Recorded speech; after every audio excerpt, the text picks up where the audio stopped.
Bonjour. Le sujet que je vais développer s'intitule « Développement stratégique d'un établissement » et un sous-titre « Diagnostic stratégique, choix d'une stratégie, déploiement de la stratégie ». Les sous-titres, à l'évidence, présentent sans ambiguïté les étapes essentielles de la mise en œuvre d'une stratégie. Mais comme vous pouvez aisément le constater, à l'énoncé du titre et des sous-titres, le sujet est large. Je vous propose donc de segmenter cette présentation en 3 parties. Dans une première partie, je vais définir ce qu'est la stratégie, y associer les éléments de caractérisation et répondre à la question comment globalement élaborer une stratégie.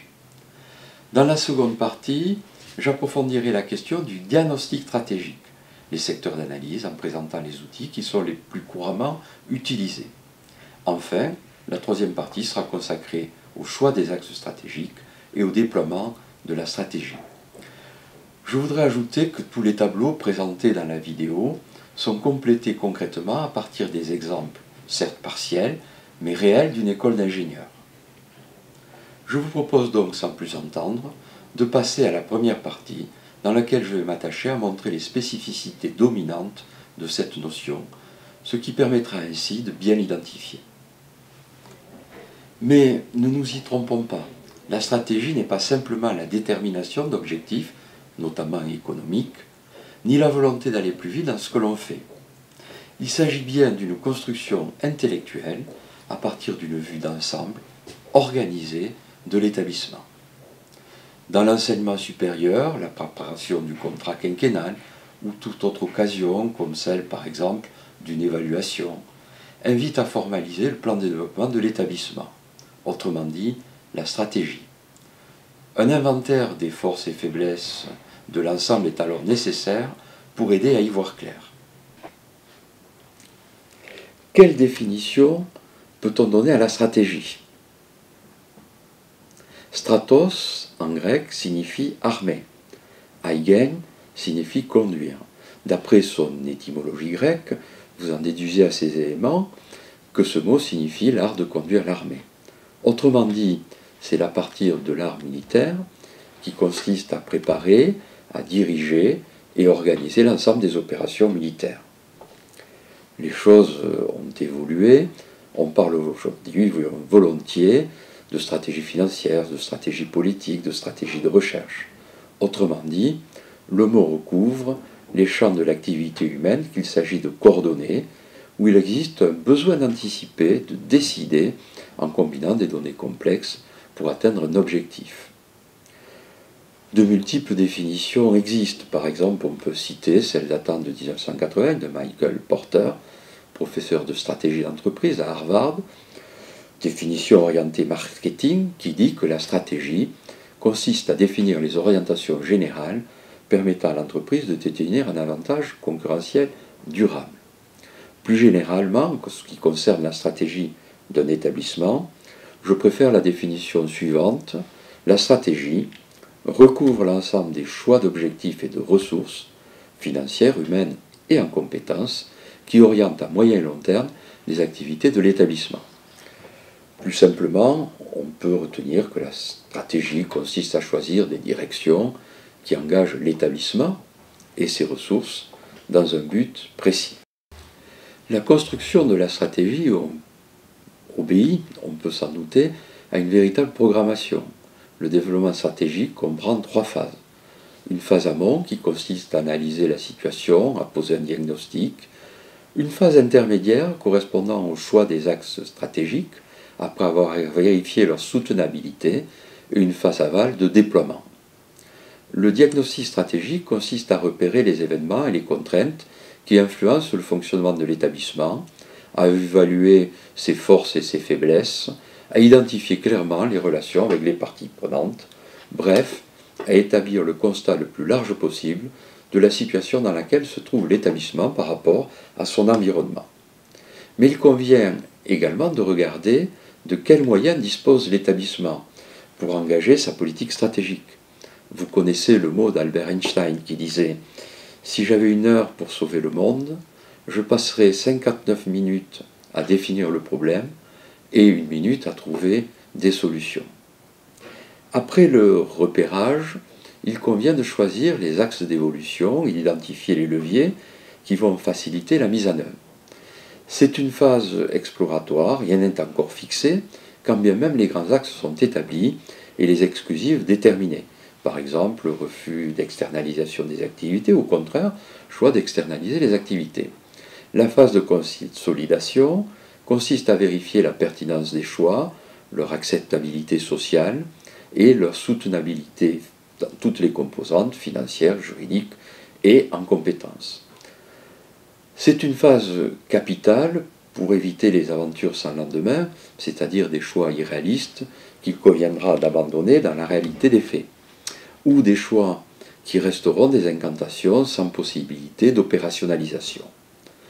Le choix est le moment crucial, à partir du diagnostic qui est la représentation du présent et de la vision du futur de l'établissement, la détermination des axes stratégiques et le recensement des leviers d'évolution permettront de définir les objectifs et les actions pour atteindre la cible que l'on s'est fixée. Enfin, on peut passer après le choix définitif à la troisième phase, celle du déploiement du projet stratégique, qui n'est rien d'autre finalement que la conduite d'opérations de changement et le suivi de l'impact des actions. Caractérisons maintenant, si vous le voulez bien, la stratégie. Je rappelle qu'il s'agit d'énoncer les spécificités dominantes de cette notion, permettant ainsi de bien l'identifier. L'approche stratégique est d'abord globale. Tous les secteurs imaginables de la configuration de l'établissement doivent être explorés afin de préparer les décisions stratégiques. L'analyse est donc par nature complexe. S'il est indispensable de croiser les angles de vue, et j'anticipe un peu, il est important également de choisir les bons outils pour le faire. Par ailleurs, le management stratégique n'est pas forcément linéaire, dans la mesure où les notions sont interdépendantes, quand même elles sont dans l'idéal, liées et qu'elles résonnent entre elles. C'est aussi un exercice de haute couture. Je veux dire par là que le projet d'analyse de la stratégie est spécifique à un établissement. Méthodes, outils doivent être soigneusement adaptés à l'établissement. Évidemment, compte tenu de ce que je viens de dire, il existe de multiples approches de la stratégie. Le schéma que je vous soumets correspond à une situation générale. Il s'agit de bâtir pour chaque établissement le schéma qui correspond à l'établissement et à sa façon de travailler. La stratégie est également un exercice technique, car la stratégie est reliée à l'opérationnel. C'est un point fondamental trop souvent négligé. Vous connaissez l'adage, l'intendant suivra. Eh bien non, il ne saurait y avoir de stratégie sans allocation de ressources correspondant au périmètre d'activité stratégique qui ont été au final privilégiées. Ressources financières, ressources humaines, mais également ressources en compétences. La stratégie n'est pas statique. Les plans stratégiques de toute nature, frappés de fixisme, même imprimés sur du bon papier glacé, sont inutilisables après quelques mois. La stratégie est connectée aux événements qui impactent la vie d'un établissement et elle évolue dans le temps. Ainsi, elle est révisable périodiquement. Elle doit être régulièrement améliorée compte tenu des contraintes soudaines que peut rencontrer un établissement et d'un horizon, vous le savez, qui se contracte chaque année un petit peu plus. La stratégie réalisée est la somme de la stratégie délibérée, c'est-à-dire programmée, et de la stratégie émergente, c'est-à-dire celle qui apparaît et qui l'influence. Dans le cadre de l'intégration dans les préoccupations des établissements de la notion de responsabilité sociale et environnementale, les fameuses RSE, la stratégie n'a de sens que si elle est le fruit d'une large discussion interne permettant une appropriation par la communauté universitaire des axes stratégiques retenus et à faire vivre. Sinon, le va-et-vient entre stratégie et mise en œuvre ne peut se faire correctement. On se pose souvent la question suivante. La stratégie est-elle une question de manager, c'est-à-dire comment faire pour mettre en œuvre une stratégie, ou de leader, qui exprime une vision d'avenir en indiquant ce qu'il faut faire? Je donnerai mon opinion un peu plus loin sur cette question en troisième partie. En résumé, la stratégie se déduit de l'environnement et s'organise à partir des ressources de l'établissement. Lorsqu'on considère le travail à réaliser pour lancer un plan de développement stratégique, on peut légitimement se poser plusieurs questions. Pourquoi, au fond, analyser le développement stratégique d'un établissement? Quel est l'intérêt de travailler dans ce sens? Quels résultats peut-on en attendre?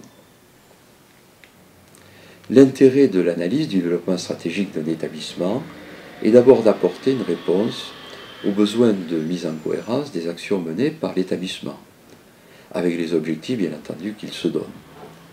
Bien souvent, on constate un joyeux désordre dans les prises de décision plus ou moins bien argumentées. Ce sont les modèles classiques analysés par Herbert Simon, puis par James Marsh, Johan Olsen et Michael Cohen, que je n'ai pas le temps d'aborder dans cette présentation, mais que je vous conseille de consulter. Et dans ce cas, on ajuste, on réajuste en permanence en fonction des mécontentements ou d'initiatives individuelles, faute d'une analyse globale de la situation. L'examen des contraintes en ressources, qui font partie à part entière de l'examen stratégique, est également une occasion d'aborder le travail de clarification et procure la preuve de la soutenabilité des actions. Dans un environnement changeant, technologiquement caractérisé par une forte contrainte sur les moyens publics, il devient indispensable, après avoir réalisé le bilan stratégique, de prioriser les actions qui vont être soutenables. L'exercice crée de la sécurité pour l'établissement. À ces deux premières motivations, on peut aussi ajouter l'intérêt d'intégrer dans l'analyse les divers retours d'expérience, que ce soit des enquêtes de satisfaction, des analyses d'indicateurs. Au carrefour de la mise en œuvre d'une politique publique, d'une logique de performance publique, dans le contexte de la loi ESR du 22 juillet 2013, la stratégie permet de créer de la valeur pour l'établissement. Une meilleure anticipation, de meilleures décisions, de meilleure utilisation des ressources. Bref, une meilleure gestion et a fortiori une meilleure image. Pour les usagers et pour les personnels, c'est la garantie d'une meilleure compréhension de la trajectoire de l'établissement. Pour la tutelle, enfin, une telle analyse présente une vue de l'impact de la mise en œuvre d'une politique publique. Chaque époque produit ses concepts, ses outils et ses pratiques. Peter Drucker, l'un des pères de la pensée stratégique en gestion de l'école de Harvard, dès 1955, propose de réfléchir à la performance de l'entreprise par rapport à la notion de positionnement concurrentiel et d'adaptation à son environnement. La logique d'adéquation à l'environnement trouvera son apogée avec les travaux de Michael Porter dans les années 80 sur l'avantage concurrentiel et les modes de création de la valeur. Domination par les coûts, différenciation de l'offre, focalisation sur un ou plusieurs segments du marché seront les notions vedettes de sa pensée. Pour Gary Hamel et Cambator et Prahalad, il convient de substituer au paradigme de l'adéquation une nouvelle philosophie, l'intention stratégique, qui consiste à construire la stratégie à partir des moyens de l'organisation en développant une nouvelle offre. Le jeu concurrentiel est donc un construit sur lequel l'entreprise peut avoir une influence à partir de ses ressources et de ses compétences. L'intention consiste à placer l'entreprise au centre de la formulation de la stratégie avec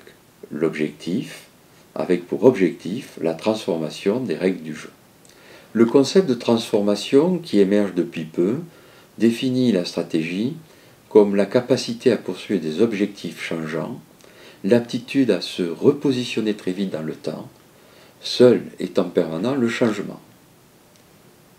L'organisation qui soutient ce type de stratégie doit être apprenante et l'idée d'un centrage sur les besoins du client est complémentaire.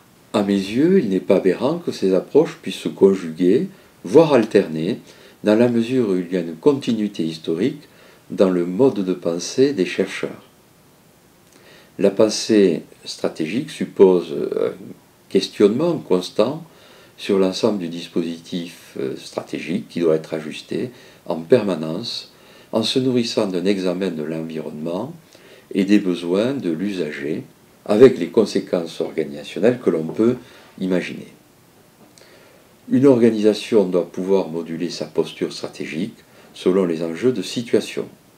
La stratégie ne consiste finalement plus dans les choix d'un modèle dominant à suivre sur une longue période de temps. Je viens de lier les deux théories qui ont soutenu pendant des années, en s'affrontant, la pensée stratégique.